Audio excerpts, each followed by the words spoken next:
Lord, maraming salamat po, Panginoon, sa pagkakataong ito. Minsan pa, kami po ay nagpapakumbaba, Lord, at naniniklohod sa inyong harapan. Pangunahan niyo po kami, samahan niyo po kami, Lord, sa aming po mga pag-aaralan. Sa pamamagitan po ng banal na Espiritu, Lord, maranasan po namin, O God, ang inyong galaw at pagkilos, O God. Ito po ang aming dalangin, Panginoon. In Jesus' name we pray. Amen and amen. Praise God. Okay, sa gabing ito ay ating pong pag-aaralan. Yung pong topic, ang pamagat po ay, ano ang sinasabi ng Diyos patungkol sa mga rebulto? Wow, medyo matigas-tigas itong pag-aaralan po natin. Ano po? Yung mga rebulto, yung mga imahin, ano pa talaga yung sinasabi ng Diyos? Pag-aralan po natin to kasi ito yung halos na hindi natatalakay napakabihirang matalakay talagang, pero isa ito talaga sa napakahalaga at napaka-importante na maunawaan ng bawat isang tao. At ako'y natutuwa sapagkat ito ay matapos ating maituro ay ito ay mapapanood sa buong mundo sa ating pong YouTube channel. At para maunawaan ng bawat isa kung ano ba talaga ang sinasabi ng Diyos patungkol sa mga rebulto. Handa na ba kayo, mga kapatid? Ito yung mga imahin, ito yung mga larawan, ano ba talaga yung sinasabi ng Diyos mula sa banal na kasulatan. Okay, puntahan natin yung aklat ng Isaiah chapter 44, verse 9 up to verse 20. Ito yung sabi ng Diyos sa aklat ng Isaiah 44, verse 9 to verse 20. Verse 9, sabi ng Diyos, walang kwentang tao ang mga gumagawa ng rebulto, at walang kabuluhan ang mga Diyos-Diyos ang kanilang pinahalagahan. Mga bulag at hangal ang sumasamba sa mga ito, kaya sila'y mapapahiya. Verse 10, walang idudulot na mabuti ang paggawa ng rebulto para sambahin. Verse 11, tandaan ninyo, ang sumasamba sa mga ito ay mapapahiya lamang. Ang gumagawa nito'y tao lamang, kaya magsama-sama man sila at ako'y harapin ay matatakot din at mapapahiya. Verse 12, ang panday ay kumukuha ng isang kapirasong bakal at inilalagay ito sa apoy. Pagkatapos ay pinupupok ito ng malakas na kanyang bisig hanggang sa magkahugis. Sa paggawa nito, siya ay nauuhaw, nagugutom at napapagod. Verse 13, ang karpintero naman ay kumukuha ng isang pirasong kahoy, ginuguhitan niya ito ng anyong tao, saka inuukit hanggang sa mayari ang isang magandang rebulto. Pagkatapos, ilalagay niya ito sa kanyang bahay, maaaring mamili at pumutol lang matitigas na kahoy sa gubat tulad ng cedro, encina at cypress. O maaaring siya ay magtanim ng laurel at ito ang hintayin niyang lumaki saka didilig ng ulan. And then verse 15, ang kaputol na kahoy na ito ay ginagawang panggatong at ang kaputol ay Diyos-Diyosan. Ang isang piraso ay ginagatong para magbigay init sa kanya at para paglutuan. Ang isang piraso ay ginagawang rebulto para sambahin. Verse 16, ang ibang piraso ng kahoy ay ginagawang panggatong. Dito siya nag-iihaw ng karne at nasisiyahan siyang kumain ito. Kung nadarama niya ang init ng apoy at nasasabi niya ang ganito, ang sarap ng init. Verse 17, ang natirang kahoy ginagawa niyang Diyos na kanyang niluluhuran at sinasamba. Dumadalangin siya sa rebulto, iligtas mo ako sapagkat ikaw ang aking Diyos. Verse 18, ang mga taong iyon ay mga mangmang at di inuunawa ang ginagawa. Tinakpan nila ang kanilang mga mata at sinarhan ang isipan sa katotohanan. Hindi nila inisip na ang kaputol na ginawa nilang rebulto ay ginamit na panluto sa tinapay at karning kanilang kinain. Hindi man lamang nila itinanong sa kanilang sarili kung hindi kaya karumal-dumal ang sumamba sa isang pirasong kahoy. Last verse, ang mga gumagawa nito'y parang kumakain ng abo. Lubusan na siyang nainiligaw ng kanyang maling paniniwala at mahirap ng ituwid. At hindi siya papayag na ang rebultong hawak niya ay hindi Diyos. Wow! Makikita natin doon sa aklat ng Isaiah chapter 44, verse 9 up to verse 20. Doon pa lang sa pasimula sa verse 9, ang mga gumagawa ng rebulto, ang mga umuukit ng rebulto, ang mga nagpapandi ng rebulto, ay mga walang kwentang tao. Sabi ng Diyos. Kapatid, ito ang sinasabi ng Diyos about sa mga rebulto na dinala ng mga Kastila sa atin. Dinala sa atin ng mga Kastila 1800 sa panahon ni Magellan. At dito po tayo ay talaga ay naituro sa atin ang maling pananampalataya. Pero salamat sa Diyos sapagkat hindi itinulot ng Diyos na manatili tayo sa isang maling pananampalataya, maling paniniwala na dinala lang sa atin ng mga Kastila nung panahon na tayo sakupin ng mga Kastila. Kaya nga sila yung mga nagtayo ng malaking simbahan na magpahanggang ngayon nakatayo pa sa maraming mga probinsya yung mga Kastilang ito. Pero yung ating mga ninuno nung unang panahon, talagang marami sa ating mga ninuno ay ang sinasamba, ang kinakausap ay ang Diyos na makapangyarihan sa lahat na hindi nakikita. Pero meron din mga katutubo na kanilang mga sinasambay ang araw, ang buwan, hayop. Iba-iba rin ang kanilang mga panampalataya. Pero salamat sa Diyos sapagkat sa gabing ito ating ngayon pinag-aaralan mula sa banal na kasulatan ano ang sinasabi ng Diyos patungkol sa mga rebulto. Ito'y matinding pinagtatalunan, pinagdidibatihan, pero ngayon sa gabing ito, malalaman natin ang buong katotohanan. Sabi ng Diyos sa verse 10, walang idudulot na mabuti ang paggawa ng rebulto para sambahin. Kaya paano pa natin sasambahin ang isang rebulto? Ang sabi ng Diyos, wala itong idudulot na mabuti sa isang tao. Yung taong lumilok, yung taong gumawa, yung taong kumorte ng isang rebulto, sabi ng Diyos, wala itong kwentang tao. Ang mga taong gumagawa ng rebulto ay walang kwentang tao, sila ay mapapahiya lamang. How much more ang isang taong matapos makakita ng isang rebulto ay kanyang sasambahin, ano siya sa harapan ng Diyos. Ito po ang isang masakit na katotohanan na dapat po nating maunawaan at dapat nating maintindihan. Ito po'y matigas na aral pero kailangan po ay tanggapin po natin ang katotohanan. Ito po'y hindi mula sa akin, ito po'y mula sa salita ng Diyos. And then sabi po niya sa verse 11, tandaan ninyo ang sumasamba sa mga ito ay mapapahiya lamang. Pasilin niyo po mga kapatid, yung mga taong sumasamba, yung mga taong kinakausap yung mga rebulto, yung mga taong nagbibigay ng parangal sa mga rebulto, yung mga taong yumuyukod sa mga rebulto, sabi ng Diyos, mapapahiya lamang. Mapapahiya lamang ang mga taong sumasamba sa mga rebulto. Ano pa ang sabi niya? Ang gumagawa nito'y tao lamang, kaya magsama-sama man sila at ako'y harapin, ay matatakot din at mapapahiya. Verse 12, ang panday lumukumuko ng isang pirasong bakal at inilalagay ito sa apoy, pagkatapos pinupukpok ito ng malakas na iyang bisig hanggang sa magkahugi sapagkat sa paggawa nito siya ay nauuhaw, nagugutom at napapagod. Kaya makikita po natin talagang yung mga taong gumagawa ng rebulto ay tao lamang. At mismong yung mga rebultong ito ay hindi kailangan sambahin, hindi kailangan yukuran, hindi kailangan daingan sapagkat mapapahiya lamang ang bawat isang taong sumasamba sa rebulto. Okay, puntahan po natin yung next verse sa Isaiah chapter 46 verse 5 to 7. Dito po ang sabi ng Diyos sa Isaiah 46 verse 5 to 7. Ang kanya pong sinabi ay, sinabi ni Yahweh, saan ninyo ako itutulad? Meron bang makapapantay sa akin? Verse 6, binuksan nila ang kanilang sisidlan, ibinuhos ang mga gintong laman, at nagtimbang sila ng mga pilak, umupa sila ng mga panday ginto, at nagpagawa ng Diyos-Diyosan. Pagkatapos ay niluluhuran nila ito at sinasamba. Ang Diyos po ang may sabi nito. Sabi ng Diyos, saan nyo ko itutulad? Saan nyo ko itutulad? Sabi ng Diyos. Sila ay nagbukas sila ng mga sisidlan, sabi ng Diyos. Ibinuhos nila ang kanilang mga pilak, mga ginto, at umupa. Umupa sila ng mga panday, tanso, panday, ginto, upang magpagawa ng mga Diyos-Diyosan, sabi ng Diyos. Pagkatapos ay niluluhuran nila ito at sinasamba, sabi ng Diyos.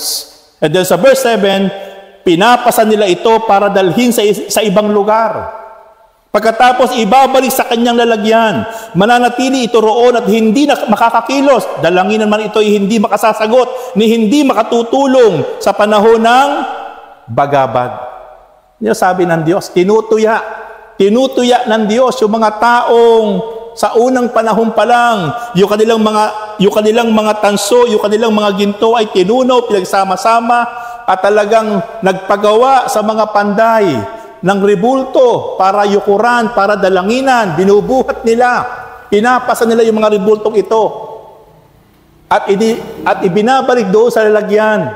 Sabi ng Diyos, ito'y hindi makakaalis sapagkat ito'y walang buhay. May paa hindi makakalakad. May kamay hindi makagagalaw. Mapapahiya lamang sila. Kaya makikita natin ang saloobin ng Diyos mula pa sa unang panahon. Mula pa sa panahon ni Moises. Isinumpa ng Diyos ang mga Israelita. Nagalit ang Diyos sa mga Israelita sapagkat sila ay natutong sumamba sa mga guya, rebultong guya. Sumamba kay Baal na impluwensyahan ng mga ibang lahi. Dito nagagalit ang Diyos. At hanggang sa ating kapanahunan, mapakaraming tao na bulag, nailigaw ng maling paniniwala patungkol sa mga rebultong ito. At ito ang sinasabi ng Diyos. Next verse, sa Exodus chapter 20, verse 3 to 5. Dito, ang Diyos na makapangyarihan sa lahat ang nagsasalita dito. Kanina doon sa Isaiah 44, Isaiah 46, Exodus chapter 20, verse 3 to 5. Ang Diyos na makapangyarihan sa lahat ang nagsasalita dito. Sabi ng Diyos dito sa Exodus chapter 20, verse 3 to 5, huwag kayong magkakaroon ng ibang Diyos maliban sa akin. Ano po sabi ng Diyos? Huwag tayong magkakaroon ng ibang Diyos maliban sa Kanya lamang. And then sa verse 4, huwag kayong magkakaroon ng Diyos-Diyosan. Tingnan niyo po mga kapatid, huwag kayong magkakaroon ng Diyos-Diyosan o kaya'y larawan o rebulto na anumang nilalang na nasa himpapawid, nasa lupa o nasa tubig. Listen carefully. Sabi nung iba, hindi naman namin yan niyuyukuran. Nandyan lang yan sa aming bahay. Bilang paggalang, bilang alaala. Meron po mga ganyang katuwiran. Niwala ba kayo, marami mga Kristiyano, meron pa ring mga rebulto sa bahay. Kasi ang katuwiran, hindi mo namin sinasambayan. May mga larawan sa dingding, sa pintuan, sa altar. Pero ano sabi ng Diyos sa Exodus chapter 20 verse 4? Huwag kayong magkakaroon. Ang sabi po dyan, huwag magkakaroon. So ibig sabihin, kahit hindi mo yan niyuyukuran, yung pagyukod, yung pananalangin dyan, napakatinding kasalanan po yun sa harap ng Diyos. Pero ang utos po niya sa Exodus chapter 20 verse 4, huwag kayong magkakaroon.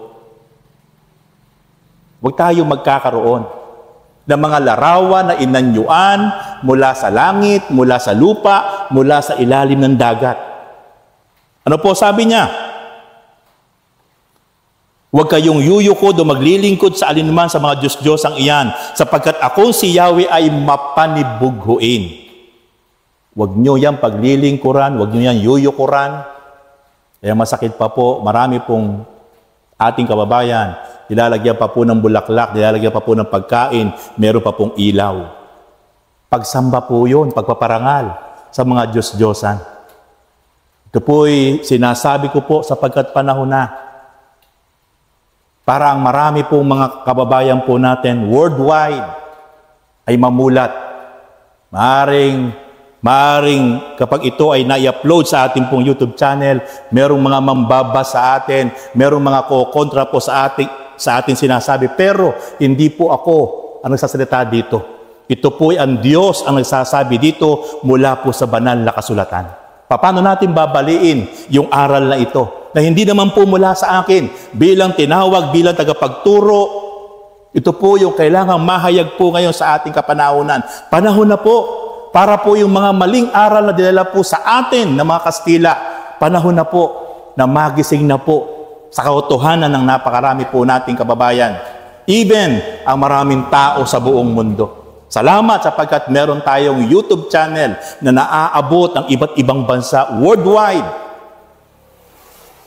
At ang mensahe nyo, tininiwala ako na marami ang magigising sa katotohanan, marami ang mamumulat, bagamat masakit, pero yung sakit na yon sa pamamagitan ng kapangyarihan ng salita ng Diyos, yun ang magpapalaya sa atin. John chapter 8 verse 32, kapag nakilala natin ang katotohanan at ang katotohanan na magpapalaya sa atin, walang iba kundi ang ating Panginoong Hesukristo. Sabi po niya sa verse 5, huwag kayong yuyukod o maglilingkod sa alinman sa mga Diyos ang iyan, sapagkat akong si Yahweh ay mapanibughuin, parurusahan ko ang lahat ng aayaw sa akin, pati ang kanilang mga anak, hanggang sa ika-4 na saling lahi. Ito ang pinakamasakit. Ang lahat ng taong ayaw sumunod sa sinasabi ng Diyos, nagpatuloy sa pagpaparangal, sa pagsamba sa mga Diyos-Diyosan, parurusahan niya yung mga taong iyon. At hanggang sa 4th generation ng kanyang lahi, dadaloy ang sumpa mula sa Diyos. Kaya makikita po natin ang maling pananampalataya, ang maling pagpaparangal, ang maling pagbibigay lugod sa mga Diyos-Diyosang ito ay ayaw ng Diyos.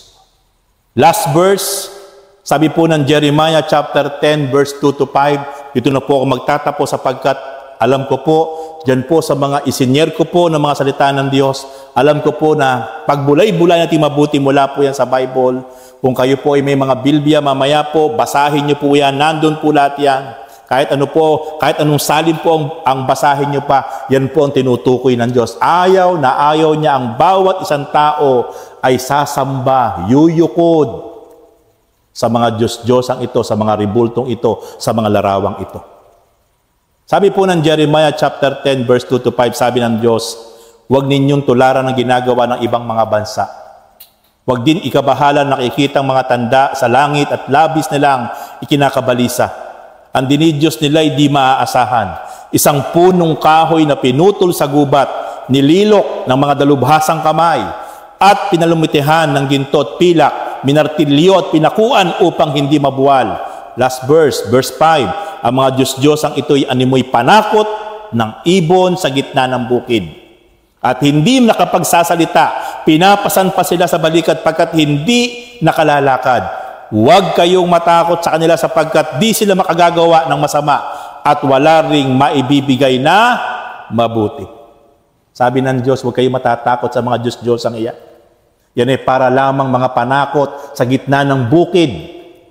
Sila'y may mga paa pero di nakalalakad. Huwag kayong matatakot sa mga iyan, sabi ng Diyos. Sapagkat yung mga Diyos-Diyosang iyan ay walang magagawa sa atin. Kaya po mga kapatid, ito po yung isang itinanim ng mga Kastila sa mga Pilipino na sobra po ang naging takot sa mga Diyos-Diyosan. Sobra po ang naging takot sa mga ribulto. Sobra po ang naging takot sa mga larawan para sambahin na hindi po magawa ng para po hindi matanggal, hindi maalis, hindi mabasag, hindi mawasak, hindi masunog. Sabi ng Diyos, ang Diyos ang nagsasalita, huwag kayong matatakot sa mga Diyos-Diyosang iyan. Parang sinasabi ng Panginoon Diyos, yan ay kahoy lamang, yan ay tanso lamang, yan ay tisa lamang, yan ay papel lamang, walang buhay yan. May mata hindi nakakakita, may kamay hindi nakakahipo, may paa hindi nakalalakad. At ang Diyos ay namumuhi sa mga taong nagpapatuloy na nagbibigay lugod sa mga Diyos-Diyosang iyan. Kaya mga kapatid, yan po yung sinasabi ng Diyos patungkol sa mga Diyos-Diyosan. Wala po dapat tayong ibang dapat na magkaroon tayo ng ibang Diyos. Dapat ang Diyos lang natin ay walang iba kundi ang Diyos na makapangyarihan sa lahat na nasa langit. Napakapalad po natin sapagkat ibinukas po ng Diyos ang ating mga isip, ang ating mga puso. At nakilala po natin ang Diyos na makapangyarihan sa lahat na hindi nakikita pero makapangyarihan.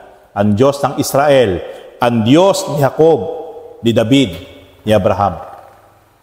Siya po yung Diyos sa karapat dapat sambahin, karapat dapat parangalan, karapat dapat talanginan, karapat dapat yukuran. Wala na pong iba.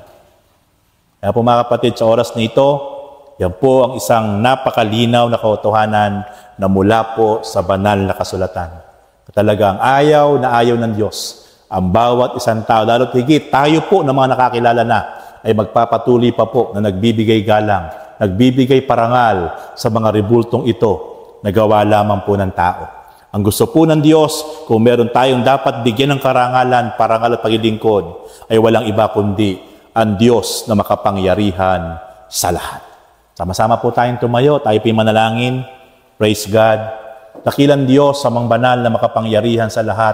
Maraming salamat po sa gabing ito sa aming pong pag-aaral ng inyong salita. Sa pamamagitan po ng Bible study pong ito, Panginoon o God, nahahayag ang inyong pong kalooban, ang inyong salita, ang inyong nais o God. Nawa po dakilang Diyos sa mga banal sa bawat isa po nakapakinig at sa bawat isa po makakapanood dito sa YouTube channel ng inyong lingkod. Gumalaw kayo't kumilos, Panginoon, sa puso at isip ng bawat isa po naming kababayan, saan man siyang lugar naroon, saan man siyang bansa naroon, O God, saan man sulok ng daigdisan naroon, O God. Lord, kayo po ang patuloy, Lord, Panginoon, magbigay ng spirit of understanding na tunay nga po, Lord, matanggap ng bawat isa ang inyong salita, Lord, Panginoon. Maunawaan, O God, ng bawat isa. Makalaya ang bawat isa sa maling pananampalataya, Lord, na naituro, Panginoon, O God, na mga mali po, Panginoon, God, Lord, mga tagapagturo.